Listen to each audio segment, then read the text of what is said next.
है कि सोमवार की अगर प्रदोष पड़ती है, बहुत ध्यान से सुनना महाराज, सोमवार की प्रदोष पड़ती है तो शंकर भगवान कैलाश पर निवास करते हैं। मंगलवार की प्रदोष पड़ती है तो शिव काशी में निवास करते हैं। बुधवार की प्रदोष पड़ती है तो शिव रजत भवन में निवास करते हैं। गुरुवार की प्रदोष पड़ती है तो शिव गंगा के स्थल पर निवास करते हैं। शुक्रवार की अगर प्रदोष पड़ती है तो शिव नीलकंठ पर विराजमान होते हैं। शनिवार की अगर प्रदोष पड़ती है तो शिव शमी के वृक्ष के नीचे रहते हैं। और रविवार की जब प्रदोष पड़ती है तो शिव बेलपत्र के पेड़ के नीचे निवास करते हैं। महाराज ये एकादशी शंकर से कह रही है कि आपका स्थान ये नहीं कि आप कैलाश पर मिले, उस वार को, उस तिथि के दिन, उस अनुकूल।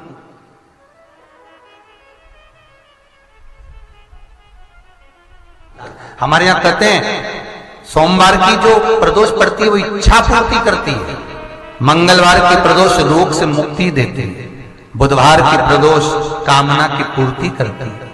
गुरुवार की प्रदोष शत्रुओं का नाश करती है। शुक्रवार की प्रदोष सुख और शांति देती है। शनिवार की प्रदोष संतान का सुख देती है। और रविवार की प्रदोष जो काम दुनिया में कोई नहीं कर सकता वो अचूक फल की प्राप्ति रविवार की प्रदोष करा देती है। महाराज ऐसी प्रदोषों का नियम वर्णन किया चाहिए। भगवान कहते ठीक है तू थोड़ी देर खड़ी हो। एकादशी सम्मुख खड़ी हुई।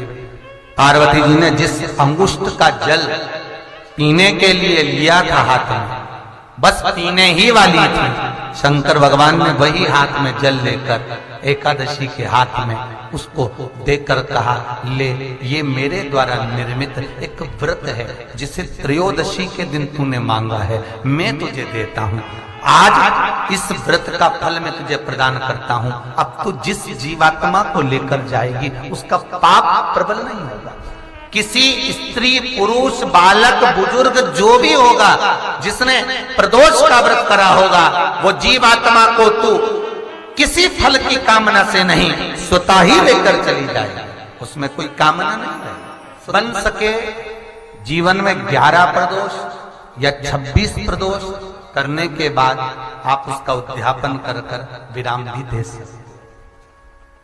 पर जीवन में एक बार प्रदोष का व्रत मौका मिले, जिस कामना से जिस दिन का भाव आपके मन में आए कि मुझे रोग से मुक्ति पाना है तो ये प्रदोष मुझे करना है, मैं और रोग मुक्ति के लिए हम जो भी आपके मन में आ रहा है, संतान प्राप्ति के लिए शनिचरी प्रदोष, आप उसका स्मरण करें।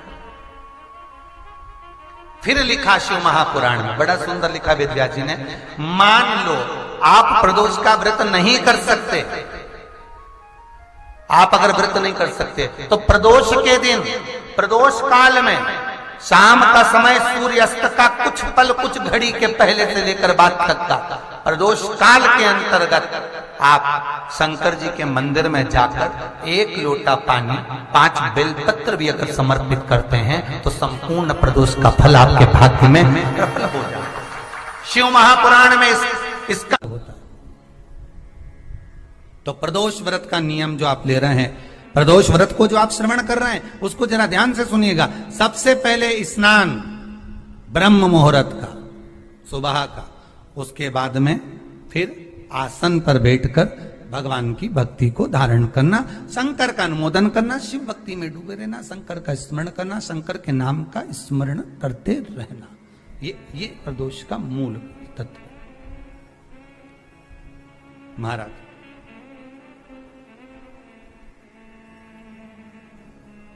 प्रदोष व्रत करने वाले को भोजन नहीं करना चाहिए। ध्यान दीजिए, फलाहार करो, उसमें भी नमक का सेवन मत करो। प्रदोष व्रत में नमक का सेवन वर्जित होता है। कारण क्या कारण होता है?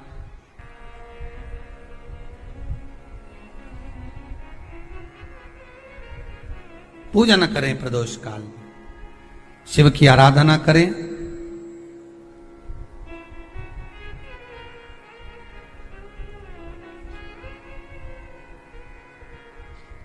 आगे वर्णन आया प्रदोष व्रत करने वाले को प्रदोष के दिन प्रयास करना चाहिए कि रात्रि के समय पर आधा घंटा, 10 मिनट, 20 मिनट जागरण करे। जागरण मतलब थोड़ा भगवान का भजन कर ले। भले 4-5 माताएं इकट्ठी नहीं हो तो अपन अकेले ही कर लो। अपन अकेले कम है क्या भाई? अपन कम पड़े, आराधना अकेले भी करो, जागरण करो। जब आपकी 11 प्रदोष हो जाए, 26 प्रदोष हो जाए, तब उद्यापन करो। उद्यापन 2 ब्राह्मणों को जोड़े से बुलाओ। ब्राह्मणों को जोड़े से बुलाकर उनके चरणों की पूजन कर कर, आराधना कर कर, सुंदर मंडप तैयार कर कर भगवान का, उसमें सुंदर रंगोली डालकर, मंडल बनवाकर पूजन करो शंकर भगवान की प्रदोष का। एक दिन पहले गणेश की आराधना करो, पूजन करो, और प्रदोष वाले दिन जो मंडल बनाए हैं पूजन अर्चना करने के लिए, जो स्थान दिया है, उसकी आराधना करो। खीर की आहुतियां दीजिए 108 बार। जो ब्राह्मण आए उनके माध्यम से मंत्रों द्वारा पूजन कराकर खीर की आहुतियां दीजिए शिव नाम महाराज। फिर ब्राह्मणों को जोड़े से भोजन कराकर, चरणों को नमन कर कर, दक्षिणा प्रदान कर कर, निवेदन कर कर ब्राह्मणों से कहें, हे ब्राह्मण देवता, आप हमें आशीर्वाद प्रदान करें कि जिस प्रदोष का हमने व्रत किया है उस व्रत का पुण्य फल हमें प्राप्त हो। ऐसा ब्राह्मण चरण को नमन कर कर, प्रणाम कर कर उनसे अपने मस्तक पर अक्षत छुड़वाएं।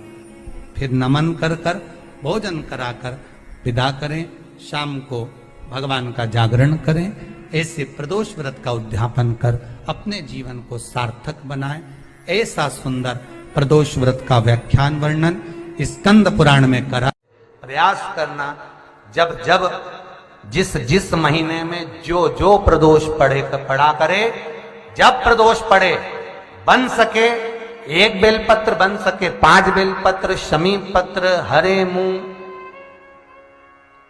हरा मूंग, बेलपत्र, एक कलश के अंदर थोड़ा सा पानी लेकर 1 बेलपत्र, हरा मूंग, शमी पत्र डालकर और उसमें थोड़ा सा गुड़ डालकर भगवान शिव का स्मरण कर कर प्रदोष काल में, मान लो कोई काम आपका बहुत जरूरी है, बहुत दिनों से आप थक गए हैं, नहीं हो रहा, कर्जा बढ़ रहा है, धन नहीं आ रहा, व्यापार नहीं चढ़ रहा, या कोई समस्या बहुत प्रबल है, कोई एग्जाम में बैठ रहे हो, नहीं हो रहा, परीक्षा भी दे दी है, रिजल्ट आने ही वाला है, तो भी प्रदोष काल में, प्रदोष के समय वो जल, मूंग, समीपत्र और बेलपत्र और गुड़ का शंकर के शिवलिंग को समर्पित करना प्रारंभ कर दो।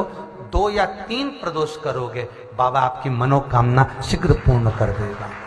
2 या 3 करोगे, बाबा करेगा। श्री शिवाय नमस्तुभ्यम।